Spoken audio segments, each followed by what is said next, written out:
Hi all, ഐപ്ലസിൻ്റെ മറ്റൊരു വീഡിയോയിലേക്ക് എല്ലാവർക്കും സ്വാഗതം. ഇന്ന് നമ്മൾ പുതിയൊരു മൊഡ്യൂളാണ് ഡിസ്കസ് ചെയ്യാൻ പോകുന്നത്, ബിൽഡിംഗ് ഡ്രോയിങ് ആൻഡ് എസ്റ്റിമേഷൻ. കുറച്ച് ക്വസ്റ്റ്യൻസ് ഉണ്ട്, നോക്കാം. Okay, group C buildings are, അതായത് നമുക്കറിയാലോ ഒക്കുപ്പൻസിയുടെ ബേസിസിൽ നമുക്ക് രണ്ട് കോഡുകൾ, അതായത് നാഷണൽ ബിൽഡിംഗ് കോഡും അതുപോലെ KMBR കേരള മുനിസിപ്പൽ ബിൽഡിംഗ് റൂൾസും നമ്മുടെ ബിൽഡിങ്സിനെ പല രീതിയിൽ ക്ലാസിഫൈ ചെയ്തിട്ടുണ്ട്. അപ്പോൾ ആ ക്ലാസിഫിക്കേഷൻ്റെ ബേസിൽ ഗ്രൂപ്പ് സി എന്ന് പറയുന്നത് എന്തിനെ റെപ്രസെൻ്റ് ചെയ്യുന്ന ബിൽഡിംഗ് ആണ് എന്നാണ് ചോദ്യം. അപ്പോൾ നമുക്കറിയാം ഇവിടെ ക്ലാസിഫിക്കേഷൻ കാണിച്ചിട്ടുണ്ട്. ഇതിലെ ഈ റൈറ്റ് സൈഡിൽ കാണിച്ചിട്ടുള്ളത് NBC, അതായത് നാഷണൽ ബിൽഡിംഗ് കോഡ് പ്രകാരമുള്ള ക്ലാസിഫിക്കേഷനാണ്. അതുപോലെ ലെഫ്റ്റിൽ കൊടുത്തിട്ടുള്ളത് KMBR, അതായത് കേരള മുനിസിപ്പൽ ബിൽഡിംഗ് റൂൾസ് പ്രകാരമുള്ള ക്ലാസിഫിക്കേഷനാണ്. ഓക്കെ, അപ്പോൾ ഈ ഒരു ക്ലാസിഫിക്കേഷൻ ഒന്ന് ഓർത്തിരിക്കുക. ഇവിടെ ABCDEFGH കഴിഞ്ഞിട്ട് I ഇല്ല, അത് കഴിഞ്ഞിട്ട് ഡയറക്റ്റ് ജെയിലേക്കാണ് വരുന്നത്. ഓക്കെ, അത് ഒന്ന് ഓർത്തിരിക്കുക. അതേസമയം ഈ KMBRൽ നമുക്ക് I എന്ന് പറയുന്ന ക്ലാസിഫിക്കേഷൻ, അതായത് A മുതൽ ഓർഡറിൽ വന്നാൽ J വരെ ക്ലാസിഫിക്കേഷൻ കൊടുത്തിട്ടുണ്ട്. ഓക്കെ, അപ്പോൾ ഇതൊന്ന് ഓർത്തിരിക്കാൻ വേണ്ടിയിട്ട് നമുക്കിതെങ്ങനെ എഴുതാം? നമുക്ക് ഇങ്ങനെ ഒരു കോഡ് ഓർത്തിരിക്കുക. MISH,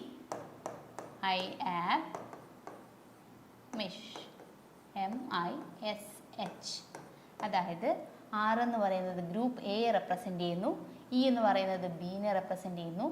ഓക്കെ, ഗ്രൂപ്പ് ബി ആണ്. അടുത്തത് group C, DE, FGHI. Okay, ABCDE, okay, F mercantile, G എന്താണ് ഇൻഡസ്ട്രിയൽ, പിന്നെ S അതായത് സ്റ്റോറേജ് വരുന്നത് H ആണ്. പിന്നീട് ഓക്കെ I ഇല്ല എന്ന് പറഞ്ഞല്ലോ, I ഇല്ല എന്ന് പറഞ്ഞു. അടുത്ത വരുന്നത് എന്താണ്? I ഇവിടെ വരത്തില്ല. ഓക്കെ, അടുത്ത എന്താണ്? J. അപ്പോൾ ഇതേപോലെ ഈ ഒരു കോഡ് ഓർത്തിരുന്നാൽ MESH ഇതൊന്ന് ഓർത്തിരുന്നാൽ നമുക്ക് ഏത് കാറ്റഗറിയിലാണെന്ന് ഈസി ആയിട്ട് എഴുതാനായിട്ട് പറ്റും.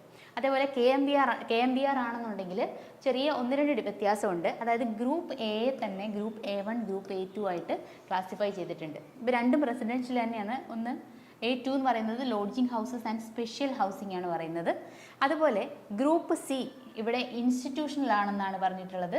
അതുപോലെ സെയിം ഇതിനെ ഒന്നും കൂടി ഗ്രൂപ്പ് സി KMBR പറയുന്നത് എന്താണ്? മെഡിക്കൽ അല്ലെങ്കിൽ ഹോസ്പിറ്റൽ. അപ്പോൾ ഈ ഇൻസ്റ്റിറ്റ്യൂഷണൽ ബിൽഡിങ്ങിൽ എന്തൊക്കെ പെടും? ഹോസ്പിറ്റൽസ് ഒക്കെ പെടും. അപ്പോൾ അത് ഡയറക്റ്റ് ആയിട്ട് ഇവിടെ ഹോസ്പിറ്റൽ അല്ലെങ്കിൽ മെഡിക്കൽ എന്നാണ് പറഞ്ഞിട്ടുള്ളത്. ഓക്കെ, അതേസമയം NBCയിൽ എന്താണ്? ഇൻസ്റ്റിറ്റ്യൂഷൻ എന്നാണ് പറഞ്ഞിട്ടുള്ളതെന്ന് ഓർത്തിരിക്കാം. ഗ്രൂപ്പ് ഡി എന്താണ്? അസംബ്ലി, ഓഫീസ്, ഇതെല്ലാം കറക്റ്റാണ്. അടുത്ത വരുന്നത് ഇൻഡസ്ട്രിയൽ ബിൽഡിങ്ങിനും രണ്ടായിട്ട് ക്ലാസിഫൈ ചെയ്തിട്ടുണ്ട്. G1, G2 ആയിട്ട് ക്ലാസിഫൈ ചെയ്തിട്ടുണ്ട്. ഇനി ഇവിടെ ഗ്രൂപ്പ് H എന്ന് പറയുന്നത് എന്താണ്? സ്റ്റോറേജ് ആണ്. ഇവിടെ അത് തന്നെയാണ്. ഇനി എന്താണ്? ഗ്രൂപ്പ് I എന്ന് പറയുന്ന ഒരു ക്ലാസിഫിക്കേഷൻ കൂടി നമ്മുടെ KMBRൽ പറയുന്നുണ്ട്. ഇവിടെ I എന്ന് പറയുന്ന ക്ലാസിഫിക്കേഷൻ ഇല്ല. അപ്പോൾ I എന്തിനെയാണ് റെപ്രസെൻ്റ് ചെയ്യുന്നത്? നമ്മുടെ ഹസാർഡസ് ബിൽഡിങ്ങിനെയാണ് റെപ്രസെൻ്റ് ചെയ്യുന്നത്. ഗ്രൂപ്പ് J എന്താണ്? I എന്ന് പറയുന്നത് I എന്ന് പറയുന്നത് ഇവിടെ ഇല്ല. അതേസമയം KMBRൽ ഹസാർഡസ് ആണ് കാണിക്കുന്നത്. ഇനി ഗ്രൂപ്പ് J എന്ന് പറയുന്നത് ഒരു എക്സ്ട്രാ എന്താണ്? മൾട്ടിപ്ലെക്സ് കോംപ്ലക്സിനെ കാണിക്കുന്നതാണ് ഗ്രൂപ്പ് J. അതുപോലെ ഇവിടെ എന്താണ്?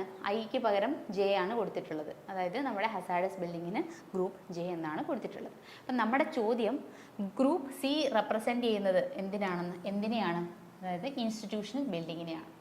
ഓക്കെ, അപ്പോൾ ഈ ഒരു കോഡും കൂടി ഓർത്തിരിക്കുക. അതിൻ്റെ അകത്തിലെ എല്ലാ ക്ലാസിഫിക്കേഷനും നമുക്ക് തനിയെ എഴുതാനായിട്ട് സാധിക്കും. ഓക്കെ, അടുത്ത ക്വസ്റ്റ്യൻ നോക്കാം. Permissible covered area of A group D occupancy, അതായത് നമ്മൾ നേരത്തെ പറഞ്ഞ പോലെ ഗ്രൂപ്പ് ഡി ഒക്കുപ്പൻസിയിൽ വരുന്ന ബിൽഡിങ്ങുകൾക്ക് എത്ര കവേർഡ് ഏരിയ പറയാം? അതായത് സൈറ്റ് ഏരിയ വെച്ച് നോക്കുകയാണെങ്കിൽ, ഒരു സൈറ്റ് ഏരിയ വെച്ച് നോക്കുകയാണെങ്കിൽ ഈ സൈറ്റ് ഏരിയയുടെ എത്ര ശതമാനം നമുക്ക് ബിൽഡിങ് കവർ ചെയ്യാം? കവേർഡ് ഏരിയ എന്ന് പറഞ്ഞാൽ എന്താണ്? നമ്മുടെ ബിൽഡിങ്ങിൻ്റെ ബ്ലൂ പ്രിൻ്റ് ആണ് അല്ലേ? അപ്പോൾ ഈ ഒരു പ്ലോട്ടിനകത്തിൽ എത്രത്തോളം, അല്ലെ ഈ ഒരു സൈറ്റിനകത്തിൽ എത്രത്തോളം നമ്മുടെ ബിൽഡിങ്ങിൻ്റെ ഏരിയ വരും? അപ്പോൾ ആ ഒരു കവേർഡ് ഏരിയ ആണ് ചോദിക്കുന്നത്. അതെത്രയാണ്? ഓരോ ടൈപ്പ് ഓഫ് ബിൽഡിങ്ങിനും ഓരോ പെർസെൻറ്റേജ് ആണ് പറഞ്ഞിട്ടുള്ളത്. അപ്പോൾ അതിനൊരു ചാർട്ടുണ്ട് ഓർത്തിരിക്കാൻ വേണ്ടിയിട്ട്. അതായത് നമ്മുടെ റെസിഡൻഷ്യൽ A1 പ്രകാരം മാക്സിമം പെർമിസിബിൾ കവറേജ് എന്ന് പറയുന്നത് 65 ആണ് പറഞ്ഞിട്ടുള്ളത്. അതുപോലെ ഗ്രൂപ്പ് എയിലും 65 തന്നെയാണ് പറഞ്ഞിട്ടുള്ളത്. അപ്പോൾ ഇത് വളരെ ഇമ്പോർട്ടൻ്റ് ആണ്. ഈ ഒരു റെസിഡൻഷ്യൽ അതായത് എ ഗ്രൂപ്പിൽ വരുന്ന രണ്ടിനും നമ്മുടെ കവറേജ് പറഞ്ഞിട്ടുള്ളത് 65%. അതായത് നമ്മുടെ ബിൽഡിംഗ് വെക്കുന്ന സമയത്ത് നമ്മുടെ സൈറ്റിൻ്റെ 65% മാത്രമേ നമ്മുടെ ബിൽഡിംഗ് ഇതിൽ കവർ ചെയ്യാൻ പാടുള്ളൂ. അടുത്തത് എന്താണ്? Educational building. എഡ്യൂക്കേഷണൽ ബിൽഡിംഗ് അത് തന്നെ അപ് ടു ഹയർ സെക്കൻഡറിയും പറയുന്നുണ്ട്, അതേഴ്സും പറയുന്നുണ്ട്. അപ്പോൾ അതിൽ അപ് ടു ഹയർ സെക്കൻഡറി ആണെങ്കിൽ 35ഉം അതേപോലെ അതേഴ്സ് ആണെന്നുണ്ടെങ്കിൽ 50 പറയുന്നുണ്ട്. ഇനി നമ്മുടെ അടുത്ത കാറ്റഗറി മെഡിക്കൽ അല്ലെങ്കിൽ ഹോസ്പിറ്റൽ വരികയാണെങ്കിൽ അവിടെ എത്രയാണ്? 50 ആണ് പറയുന്നത്. ഓക്കെ, അസംബ്ലി ബിൽഡിംഗ് ആണെന്നുണ്ടെങ്കിൽ അവിടെ പറയുന്നത് 40 ആണ്. ഓഫീസ് ബിൽഡിംഗ് ആണെങ്കിൽ 60 ആണ്. മെർക്കൻറ്റൈൽ പിന്നെ ഇൻഡസ്ട്രിയൽ അങ്ങനെ ഓരോന്നിനും പറയുന്നുണ്ട്. അപ്പോൾ ഈ എന്താണ് ഇൻഡസ്ട്രിയലും അതുപോലെ അസംബ്ലി, റെസിഡൻഷ്യൽ, എഡ്യൂക്കേഷണൽ ഇത്രയും കാര്യങ്ങൾ ഒന്ന് ഓർത്തിരിക്കുക. ഓക്കെ, സ്റ്റോറേജ് പറയുന്നത് എത്രയാണ്? 70% വരുന്നുണ്ട്. ഓക്കെ, അപ്പം ഇതുപോലെ എന്താണ് മാക്സിമം പെർസെൻറ്റേജ് ഓരോ ഒക്കുപ്പൻസി അല്ലെ ഓരോ ബിൽഡിങ്ങിനും എത്രത്തോളം മാക്സിമം കവേർഡ് ഏരിയ വരാം in terms of percentage of site area എത്ര വരാം എന്നുള്ളത് ഒന്ന് ഓർത്തിരിക്കുക. ഈ ചാർട്ടൊന്നും ഓർത്തിരിക്കുക. ഓക്കെ, അപ്പോൾ ഇവിടെ പറഞ്ഞിട്ടുള്ള എന്താണ്? Group D ഒക്കുപ്പൻസിയാണ്. ഗ്രൂപ്പ് ഡിയിൽ വരുന്നത് ആരാണ്? അസംബ്ലി ബിൽഡിംഗ് ആണ്. അപ്പോൾ അതിന് എത്രത്തോളം പറ്റും? 40% ആണ് നമ്മുടെ സൈറ്റ് ഏരിയയുടെ 40% ആണ് വരിക. ഇനി അടുത്ത according to KMBR specified scale for site plan. Site പ്ലാനിന് വേണ്ടിയിട്ട് നമ്മുടെ എത്രയാണ് ഇതിൻ്റെ അകത്തിൽ സ്കെയിൽ പറയുക? നമ്മുടെ സൈറ്റ് പ്ലാൻ എത്രയാണ് പറയുക? 1:400 ആണ് പറയുക. ഈ സെയിം സ്കെയിൽ തന്നെയാണ് ആർക്കും? നമ്മുടെ സർവീസ് പ്ലാൻ. ഓക്കെ, നമ്മുടെ സർവീസ് പ്ലാൻ. ഈ സർവീസ് പ്ലാൻ എന്ന് ഉദ്ദേശിക്കുന്ന അവിടുത്തെ എന്താണ് ഇലക്ട്രിക്കലും അതുപോലെ വാട്ടർ സപ്ലൈ അതുപോലെ എന്താണ് ഡ്രെയിനേജ് ഇതൊക്കെ കാണിച്ചിട്ടുള്ള പ്ലാനാണ് സർവീസ് പ്ലാൻ. ഓക്കെ, അതുപോലെ ഇനി നമുക്ക് നമ്മുടെ എന്താണ് ഡ്രോയിങ്സ് നോക്കാമല്ലോ. പ്ലാൻ, സെക്ഷൻ, എലിവേഷൻ ഇതൊക്കെ നമ്മൾ സാധാരണ ലാബിൽ നമ്മൾ സാധാരണ വരയ്ക്കുന്നതാണ് അല്ലേ? എത്രയാണ് നമ്മൾ വരയ്ക്കുക? സ്കെയിൽ 1:100 എടുത്തിട്ടാണ് വരയ്ക്കുക. ഓക്കെ, ഇനിയും എന്താണ് കീ പ്ലാൻ ചോദിക്കാം. കീ പ്ലാനിന് പ്രത്യേകിച്ച് ഒരു സ്കെയിൽ പറയുന്നില്ല. ഓക്കെ, നോട്ട് ഇൻ സ്കെയിൽ, പ്രത്യേകിച്ചൊരു സ്കെയിൽ പറയുന്നില്ല.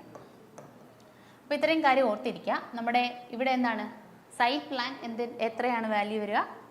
എത്രയാണ് നമ്മുടെ സ്കെയിൽ പറയുക? 1:400 ആണ്. ഓക്കെ, അടുത്ത് നോക്കാം. Minimum height required to be classified as a high rise building. അപ്പോൾ ഒരു ബിൽഡിങ് ഹൈ റൈസ് ബിൽഡിങ്ങിൽ പെട്ടതാണെന്ന് പറയണമെന്നുണ്ടെങ്കിൽ ഇതിൽ ഏത് ഹൈറ്റിൽ കൂടുമ്പോഴാണ് ഹൈ റൈസ് ബിൽഡിംഗ് ആയിട്ട് പറയുക? അപ്പോൾ ഒന്നെങ്കിൽ നമ്മുടെ ബിൽഡിങ്ങിന് നമ്മുടെ 4 ഫ്ലോറിനെക്കാട്ടിൽ അല്ലെങ്കിൽ 4 സ്റ്റോറിയെക്കാട്ടിൽ കൂടുതലുണ്ടെങ്കിൽ, 4 നിലകളെക്കാട്ടിൽ കൂടുതലുള്ളൊരു ബിൽഡിംഗ് ആണെങ്കിൽ അത് ഹൈ റൈസ് ബിൽഡിംഗ് ആയിട്ട് പറയാം. അതല്ലെങ്കിൽ ഒന്നുകിൽ മോർ ദാൻ 4 സ്റ്റോറി വരാം, അതല്ലെങ്കിൽ ഗ്രേറ്റർ ദാൻ 15 മീറ്റർ ആണ് പറയുക. 15 മീറ്ററിൽ കൂടുതൽ വന്നാൽ ആ ബിൽഡിങ്ങിനെ നമുക്ക് ഹൈ റൈസ് ബിൽഡിംഗ് ആയിട്ട് പറയാം. അപ്പോൾ ഇവിടുത്തെ ആൻസർ എത്രയാണ്? 15 ആണ് നമ്മുടെ ആൻസർ. ഓക്കെ, അടുത്തത് the area is measured correct to nearest. അപ്പോൾ നമ്മുടെ ഏരിയ എത്ര ആക്യുറേറ്റ് ആയിട്ട് നമ്മൾ മെഷർ ചെയ്യണം?